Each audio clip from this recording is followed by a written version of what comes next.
Hey there, and welcome back. As always, I'm Carl with Targets with Attitude, absent-minded professor of knives and all things sharp. Sit on back, grab your pens and paper. Class is about to begin. First, a little bit of syllabus work, so to speak. If you're watching this video, you must be a knife lover, and if so, why haven't you subscribed yet? Easy enough. Just hit that little button right down there. It says subscribe. Once you do that, hit the bell next to it. Then you get notified every time I put up a new video, which is about once a week. It's a win-win situation. You find out when I'm putting up neat new videos. The more subscribers I have, the easier it is for me to get neat new knives to show in these videos. So all in all, it's great. It's easy too. Just click that little button right down there. It says subscribe. Then you hit the bell next to it. Everything's cool. It takes just about 2-3 seconds. So go ahead. I can wait. Yeah. You're doing it, right? Oh, come on. You've done it? You have? Good. Then we can get on with class here today. Today, got something new for you. As you know, I've been rather fond of Ruikes, or Rakes, depending on who you talk to. And I've got one of their new ones here today. This one is the D191.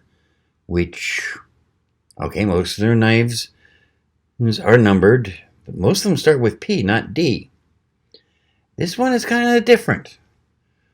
It's still a very sweet knife, but for one thing, it's a frame lock with a stainless metal back instead of the standard ladder lock that they normally do. Still has G10 scales on the front. Rather nice black, very nicely textured, very comfortable. Still very comfortable in the hands. As with most Ruikes, it's kind of a big knife. It's 8.62 inches open, just 4 inches closed, so it's not spring assisted, but it just opens like all other Ruikes. It just floats right out there. No need for spring to assist this blade. It's a little different. Most Ruikes use 14C28N steel, which is Scandinavian steel. But if you look right there at the top of the blade where it goes next to the handle, find out that this one is actually 8CR13MOV. Which is pretty standard for knives nowadays. Most Kershaws and most CRKTs are made with that steel. And it's not a bad steel for knives at all. I mean, it takes an edge, it holds it. It's just unusual for Ruike. They normally go for the higher quality steel. On the other hand, it means that they can drop the price on this so that your MAP price is only $24.95. For those of you who don't know what MAP means, that's minimum advertised price. A lot of companies such as Ruike, Civivi, WE, Vitronox, some Bucks, some Cases, some of the higher end Kershaws, they have this policy, and it basically says that you can't advertise the knife for less than that price, which is not bad. For one thing, you know right away if someone's advertising the price for less than that, something's hinky's going on. It's great for me because it means that Walmart and Amazon can't sell the knife for less than I can, unless, of course, they manage to get Ruike to agree to make a version for them that isn't quite the same. You'll see that sometimes. Walmart will have a knife and it looks identical to what someone else sells, but if you look at the number, you find out that it's a slightly different serial number. Maybe instead of, like in this case, D191, it will be a D191W or something like that. But they can get manufacturers to do that. I can't. But anyway, back to the knife. As I say, it's 8CR13 MOV, but it's cryogenically treated, so they can still get it up to a hardness rating of about 58, 59 on the Rockwell hardness scale, which is great. And fit and finish is pretty decent. Blade's pretty nicely centered there. Say it just floats right out. Well, it didn't that time, but it's just very smooth. Very nice. Let's put it through its paces, see how it does. As always, this is right out of the box. No touch-ups, no nothing like that. And yeah, it's just, okay, not that one, but a slight tear in the paper at that point. Yeah, making short work of that. Cardboard. Standard corrugated cardboard. Nothing fancy. Right in without any much pressure, right through.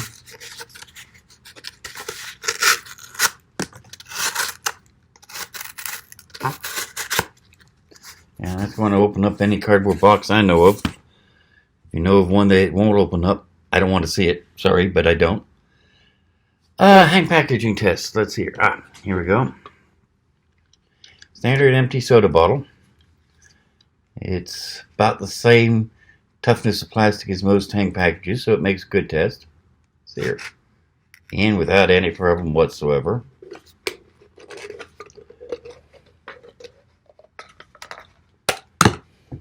Yeah. Opened that up quick and easy, didn't it? Here we go. Paracord. Standard loop. Nice and fast. And that was kind of a smaller loop than I normally do, but still. Right through. Let's see if I can even get the tip through this loop. It's so small. I know I can barely hold on to it, but let's see here. Just barely get the tip through. And 1, 2, 3. Considering how little of the tip I had cut with, that's not bad. Not as good as some of their other blades perhaps, but not bad at all. Let's see here. How's the cowhide?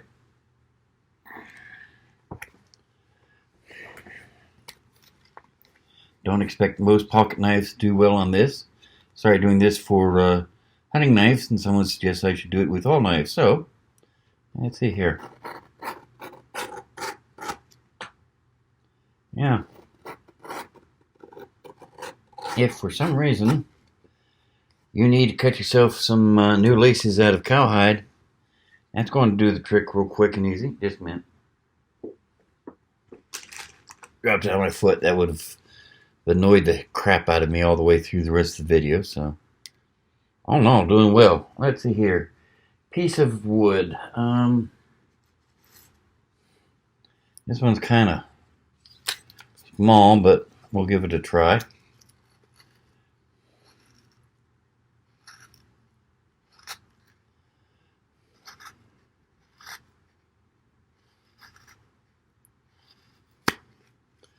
You know what?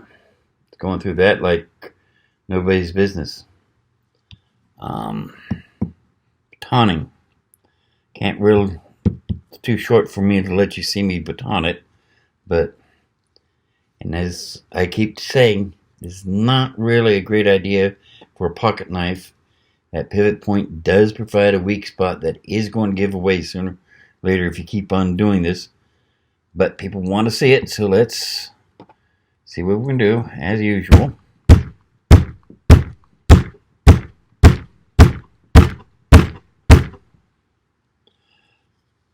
Okay. Do too badly. Whoops. Yeah, it just cut that right in half. That was just with using my back of my hand. I can't even, yeah. It's just making very fast work of that, which is impressive as hell. Oh yeah, almost forgot this. Standard zip tie. Used by electricians the world around to tie cables together when they're installing them. Used by IT professionals to keep computer cables from getting all messed up. AV installers will use this when they put in a new home theater system or new stereo system, again, to keep the cables together so they don't get all tangled and messed up. Used at guns and knife shows the world around to secure guns so that they can't be accidentally fired. Used by security guards who need a backup for handcuffs. Used to attach things to pack frames and other frames. Just generally all around handy stuff. So let's see how this thing cuts it, because it is hard to cut. That goes right through. That's here. If you're trying to trim it after having secured something with it. And right through. Just very sweet. Very nice. So let's get that piece of paper back here again.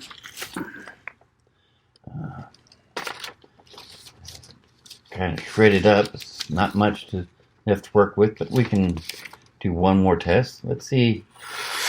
No, that blade did not take any damage whatsoever during the testing. So, yeah, very, very impressive. So there you have it. Ruike D191. Yes, it's using HCR 13 MOV instead of the 14C28N most Ruikes use. It's still a Ruike and at a fantastic price. So, if you want Ruike quality, but you don't have the money to get their other knives, definitely worth a look. But, hit the end of class here. The bell's about to ring, so I wish you luck. Until class time next week, you take care of yourselves now. May the wind always be at the back, sun never in your eyes, the trail always rise to meet you.